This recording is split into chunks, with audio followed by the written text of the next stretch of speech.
কালকে তোমাদের দেখিয়েছি যে মেজমা আর আমি কিন্তু আগমনী লুক করেছি। মেজমারটা তো শেয়ার করা হয়ে গেছে, আমারটা বাকি ছিল যেটা আজকে তোমাদের সঙ্গে শেয়ার করব। আর আমাদের সাজুগুজু দেখি কিন্তু সোনুবাবুরও সাজুগুজু তাল লেগে গেছে। এই দেখো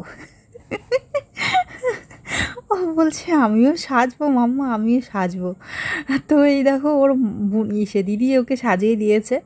তারপর গয়নাগুলো একাই একাই পরে নিয়েছে। এই দেখো ওরও শখ লেগেছে। তাই আমরা হাসাহাসি করছিলাম যে আমার মেয়ে এটা দেখো। তো ভালোই লাগছিল ওকে, বলো সুন্দর লাগছে কিন্তু দেখতে। তো চলো এই হচ্ছিল আমাদের মজা। তো সাজার পর তারপরে আমিও মেকআপ শুরু করব। আর তারপরে বলছিল ওর পাপাকে ভিডিও কল করে দেখাচ্ছিলাম। তো ওর পাপা দেখে তো হাসতে হাসতে পাগল।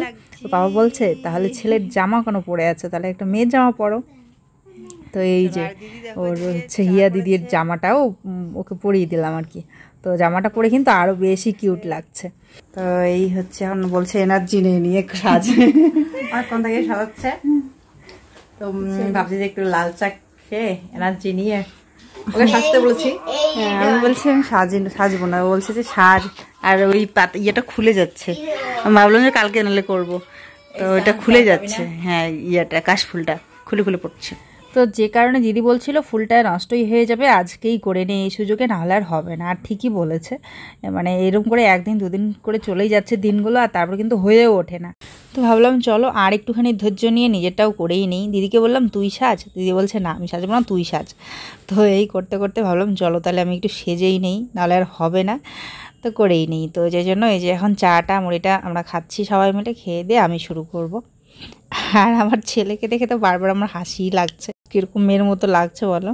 সবাইকেই নতুন আরেকটা ব্লগে অনেক অনেক স্বাগত আর অনেক ভালোবাসা বন্ধুরা। আশা করছি সবাই তোমরা খুব ভালো আছো, সুস্থ আছো, আর আমরা খুব ভালো আছি। তো এই তো চলছে আমাদের দিন আনন্দে। কয়টা দিন দিদি ওরা যে কটা দিন আছে বেশ ভালো লাগছে। তোর আবার ওই একা, তবে হ্যাঁ সোনু পাপা চলে আসবে, তারপর কিন্তু বন্ধুরা ওদিকে আবার দুর্গাপূজা শুরু হয়ে যাবে। তো আগামীতে দিনগুলো কিন্তু আরও বেশি মজার হতে চলেছে। সাথে থেকে বন্ধুরা আশা করছি পরবর্তী ব্লগগুলো তোমাদের আরও বেশি ভালো লাগবে। তো ভাবছি খুবই সিম্পল একটা মেকআপ করব, কারণ শরীর আর কুলোচ্ছে না, ধৈর্য ধরছে না, কোমরটা টনটন করছে। কারণ একটা মেকআপ অলরেডি হয়ে গেছে করা, তারপরে শ্যুট তোলা হয়ে গেছে। তো একটা মেকআপ আর শ্যুট করতে কিন্তু প্রচুর সময় লাগে। মোটামুটি মেকআপ শ্যুট মিলে 4 ঘন্টা 5 ঘন্টা তো লেগেই গেল। তো তারপর আর নিজের ইচ্ছে করে নিজের জন্য করতে। তো সেই জন্য আর কি ভাবছি শর্টকাট কিছু একটা করবো। এই দেখো কোমরটা কিন্তু মোচড় দিচ্ছি একটু পরপর, টান সচ্ছে না, তবুও কিন্তু কোনো রকমে করছি। তো কী আর করা যাবে, আমাদের কাজই এটা। সেই জন্য নিজেকে আর মানে এরকম মানে বলে কোনো লাভ নেই যে কষ্ট হচ্ছে, কষ্ট সবাই করে তাই না, করতে হয় সব। আমার পরিবারের জন্য আর কি একটু শেয়ার করব আগমনী লুক। তো চলো আশা করছি তোমাদের খুব ভালো লাগবে। এই যে আমার কাছে একটা পিঙ্ক লিপস্টিক আছে, সেই লিপস্টিক দিয়েই কিন্তু আমি ব্লাশ অ্যাপ্লাই করে নিলাম, চোখের উপরে একটুখানি অ্যাপ্লাই করে নিলাম, আর তারপর লিপস্টিকটা অ্যাপ্লাই করে নিলাম। ওই একটা লিপস্টিক দিয়েই কিন্তু হয়ে গেল আমার ব্লাশ আইশ্যাডো সব কিছু হয়ে গেল। আর এরপর আমি একটু পাউডারিং করে নিচ্ছি। লিপস্টিক একটা লাল অ্যাপ্লাই করেছি, একটু পাউডারিং করে আইব্রোটা একটু ঠিকঠাক করে নেব। আর তারপর এই যে চোখের নিচে একটু ব্রাউন আইশ্যাডো কালার অ্যাপ্লাই করে নিচ্ছি, উপরেও করে নিচ্ছি। আর উপরে একটু লাইনার টেনে নেব, আইলাইনার, ব্যাস। আর ওয়াটার লাইনে একটু হোয়াইট কাজল অ্যাপ্লাই করলাম, কমপ্লিট। বেশি কিছু করিনি, সিম্পলের মধ্যেই করেছি, কারণ যত সিম্পল করব তত তাড়াতাড়ি হবে, তাড়াতাড়ি সব কমপ্লিট হয়ে গেলে আমি বাঁচি আর কি। তো এবারে চোখের মেকআপটা করে নিচ্ছি, কপালের উপরে যে ত্রিনয়ন আছে সেটাকে ড্র করে নিচ্ছি। আর চোখের উপর আইলিডে একটুখানি হোয়াইট কালার একটা শিমরি শেড অ্যাপ্লাই করে নিয়েছি, ব্যাস। আর হ্যাঁ কপালটাতে একটুখানি প্রথমে লাল, তারপরে হচ্ছে অরেঞ্জ, তারপরে এই নিচে ইয়েলো, এরকম করে একটা শেড দিয়েছি। কপালটা একটু আগুনের মতো শেড হয়েছে তাই না। আর হ্যাঁ একটুখানি হালকা কন্ট্রোল করে নিয়েছি, আর ব্যাস হাইলাইটার অ্যাপ্লাই করেছি, শেষ।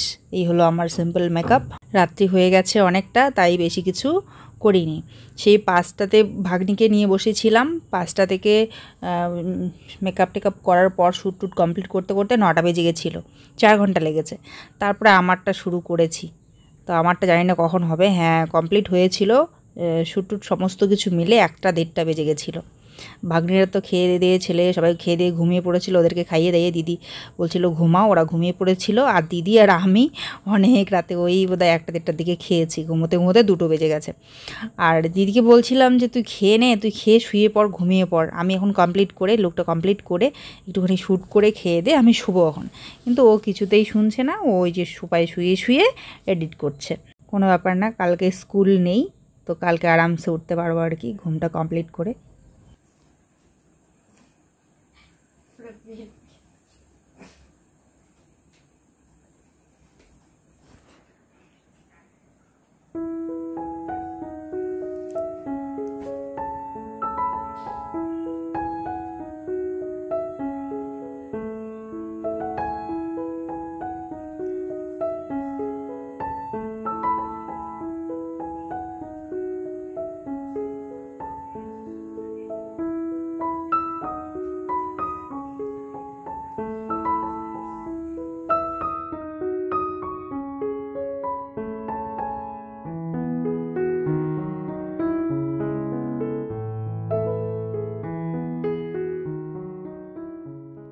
তো বন্ধুরা এখন প্রায় 12টা বাজতে চলেছে, 11টা বাজে এখন 55 মিনিট। তো এখন কমপ্লিট করে এই যে শ্যুট চলছে, তো হয়ে গেছে, আর বেশি করব না। ফটো নিলাম কটা, একটুখানি শ্যুট করলাম, ব্যাস অনেকটা রাত হয়ে যাচ্ছে। বাচ্চাদের খাওয়া হয়ে গেছে, বাচ্চারা দুজন ঘুমিয়েও পড়েছে, আর মেজো ভাগ্নি আছে। হ্যাঁ, এতক্ষণ একটা লাইট দিয়েই করছিলাম, দেখো কেন।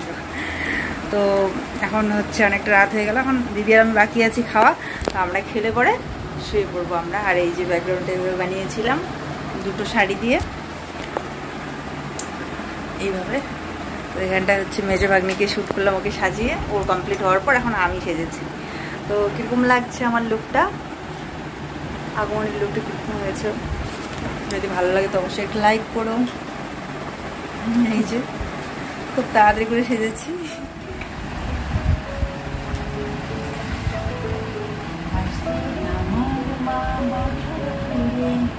কেমন করে মনে হয় এরকম বলা দুলাময় কি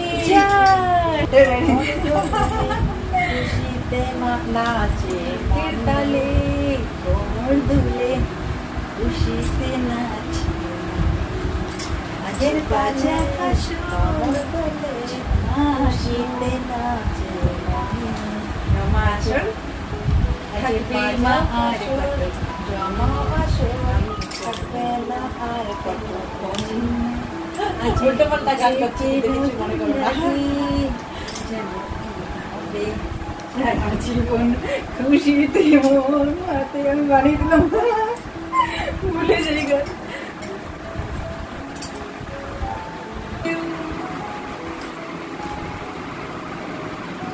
বলবে তোমার বোন নকশা মারে বেশি।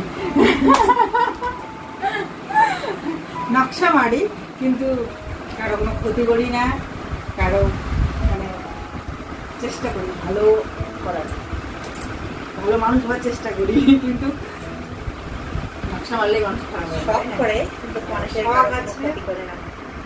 মানুষ সবাই হেল্প করার চেষ্টা করে, মানুষের মনুষ্যত্ব ওটা আলাদা জিনিস, আর সব আনন্দ এক একজনের এক একজন পছন্দ, ওটা আলাদা। তো হয়ে গেল আমার সাজগোজ, আর এই হলো আমার হাত ভরিল। বিশেষ কোথাও যেতে পারলাম না, ঘরের ভিতরেই শ্যুট চলছে। এরকম লাগলো, ভালো লাগলো অবশ্যই একটা লাইক করো, শেয়ার করো, আর চ্যানেলটাতে নতুন হয়ে থাকলে অবশ্যই চ্যানেলটাকে সাবস্ক্রাইব করে পাশে থাকা বেল বাটনটাকে টিপে কল করে দিও বন্ধুরা, তাহলে আমাদের প্রত্যেকটা ভিডিও তোমাদের কাছে সবার আগে পৌঁছে যাবে। তো আজকে ব্লগটা এখানে শেষ করছি, আমি খাওয়া দাওয়া করবো। দুপুরবেলা একটু মাটন আছে আর ডাল আছে, দিদি করলো হচ্ছে কাঁকরোল ভাজা আর ভাত। ভাতটা বসিয়ে দিলাম, দিদি বলে তুই যা, তুই সাজা ভালোবাসতে সাজবো না, দিদি বলছে যে তুই সাজ, আমি করছি। তো এই তো আমি এদিকে সাজা শুরু করে দিলাম, আর দিদি ওদিকে রান্না বান্না করে সত্যি কথা আমার বাচ্চাদেরকে খাইয়ে দিয়েছে। তো অনেক পরিশ্রম করলো, অনেকটা রাত হয়ে গেছে আজকে, তাহলে আসি। ঠিক আছে, একটা দুটো আমি শর্ট করবো ব্যাস। ওদিকটায় দিদি শ্যুট করছিল আর বলছিল খুব সুন্দর লাগছে, তাই বলেছিলাম থ্যাংক ইউ, একটু নকশা মেরে বলছিলাম বলে আবার মনে পড়ে গেল কেউ আবার বলবে তোমার বোন নকশা মারে, তো সেই জন্যই বলছিলাম। তো যাই হোক বন্ধুরা, ওসব ছাড়ো, সবাই খুব ভালো থেকো, সুস্থ থেকো, ফিরে আসবো দারুণ একটা ব্লগ নিয়ে, ঠিক আছে? এই ছিল আমার আগমনের লুক। তাহলে আজকে আসছি বন্ধুরা। আর হ্যাঁ, কেমন লাগলো তোমাদের আমার এই আগমনের লুকটা? যদি ভালো লাগে অবশ্যই কিন্তু একটা লাইক করো, ঠিক আছে? আগের দিন ভাগ্নির লুকটাও শেয়ার করেছি, তোমরা যদি না দেখে থাকো ওই ব্লগটাও দেখো, আশা করছি তোমাদের খুব ভালো লাগবে। এন্ড স্ক্রিনে তোমাদের জন্য ছেড়ে দিচ্ছি। দিদি আমাকে এতটা সহযোগিতা করলো বলেই এত সুন্দর করে মেকআপগুলো শ্যুট করতে পারলাম, মেকআপগুলো করতে পারলাম। দিদিকে অনেক অনেক ধন্যবাদ, অনেক অনেক ভালোবাসা। শুভরাত্রি বন্ধুরা, অসংখ্য ধন্যবাদ ভিডিওটা দেখার জন্য। জানো তো, শ্যুট শেষে মনে পড়লো নাকের নোলকটাই পরতে ভুলে গেছি, তাই অবশেষে এই যে নাকের নোলকটা পরে নিয়ে কটা ফটোই তুলে নিয়েছিলাম। যাকগে, মা বিপত্তারিণীর কাছে এই প্রার্থনাটুকুই করি, সবাই তোমরা খুব ভালো থেকো, সুস্থ থেকো বন্ধুরা। এই প্রার্থনাটুকু করেই শেষ করছি আজকে ভিডিও।